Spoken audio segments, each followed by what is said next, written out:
Welcome to the final chapter of Empires of India, from Mughals to the British Raj. It's been an incredible journey, hasn't it? Absolutely. Over the past episodes, we've explored the rise and fall of empires, cultural renaissances, political upheavals, and the fight for freedom.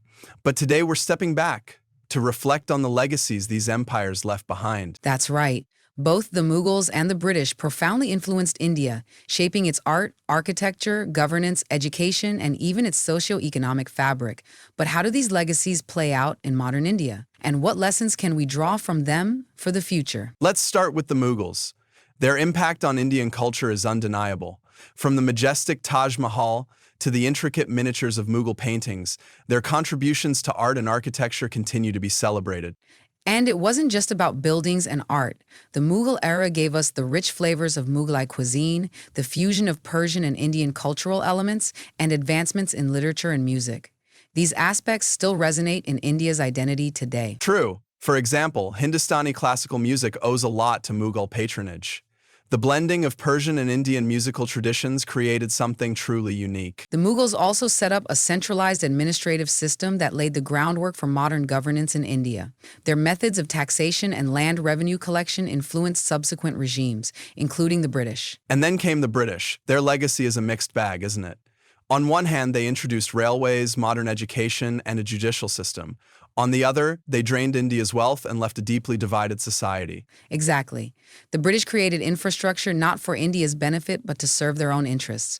Railways were meant to transport goods for export, and the English education system was designed to produce clerks for British administration. Yet, ironically, that very education system became a tool for Indian leaders to challenge colonial rule. Leaders like Gandhi, Nehru, and Ambedkar used the English language and legal frameworks to articulate the case for independence. But we can't ignore the economic exploitation. As we discussed earlier, the British drained wealth worth trillions.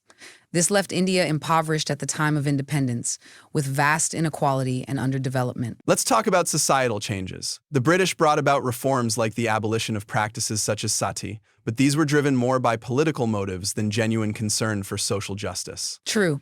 While some reforms were progressive, they often disregarded India's complex social structures and traditions, leading to resentment and unrest. The introduction of English as a medium of instruction, for instance, created an elite class that had access to opportunities while alienating large sections of society. At the same time, this English-speaking class became instrumental in unifying diverse communities under a common language, especially during the freedom struggle. So what lessons can modern India draw from these legacies? For one, the importance of unity in diversity. Both the Mughals and the British ruled over a vast, diverse population. The Mughals embraced this diversity to an extent, while the British exploited it. Absolutely. Today, India thrives on its diversity. It's a strength, not a weakness, and maintaining this harmony is crucial for progress. Another lesson is the need for self-reliance.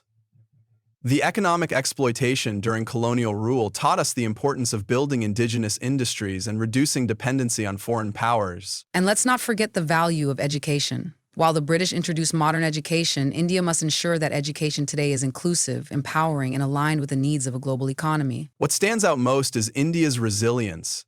Despite centuries of foreign rule, the country has retained its cultural essence and emerged as a vibrant democracy. Indeed, India's story is one of survival, adaptation, and transformation. From Mughal grandeur to British exploitation, every phase has shaped the nation in profound ways. As India continues to grow, it carries forward the legacies of these empires, not as burdens, but as reminders of its strength and potential. And here we are, at the end of an extraordinary journey through India's history. Empires of India, from Mughals to the British Raj. What a ride it's been, hasn't it? Absolutely. Over the past 10 episodes, we've traced the footsteps of two of the most impactful empires in Indian history, exploring how their legacies have shaped the nation we know today. Let's take a moment to reflect on this incredible journey. We started with the arrival of the Mughals in Chapter 1. Delving into how they established their empire and set the stage for a cultural renaissance. The Mughals weren't just conquerors, they were visionaries who contributed to India's art, architecture, and governance systems. In Chapter 2, we explored the golden age of the Mughals under Akbar, Jahangir, and Shah Jahan, an era that gave us timeless treasures like the Taj Mahal and fostered a blend of Persian and Indian cultures. Then, in Chapter 3, we celebrated the legacy of their cultural renaissance, from Mughalite cuisine to music, literature, and painting. But no empire lasts forever. Chapter 4 saw the decline of the Mughals, marked by Aurangzeb's divisive policies and the rise of regional powers, which weakened the empire's grip on the subcontinent. Then came the British in Chapter 5, initially as traders, but quickly transitioning into rulers. By Chapter 6, we uncovered the devastating economic impact of British exploitation, with insights from historians like Shashi Tharoor, who estimated the wealth drained from India to be around $45 trillion.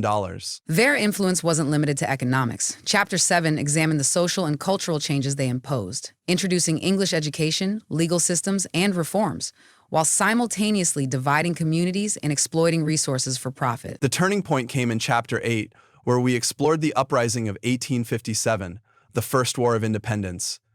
It was a story of heroism and rebellion, igniting a flame that would burn brighter in the years to come. By Chapter 9, we were deep into the freedom struggle, highlighting the efforts of Gandhi, Nehru, and countless others who sacrificed so much for India's independence. It was a tale of unity, resilience, and unyielding hope. And finally, here in Chapter 10, we've reflected on the legacies of the Mughals and the British.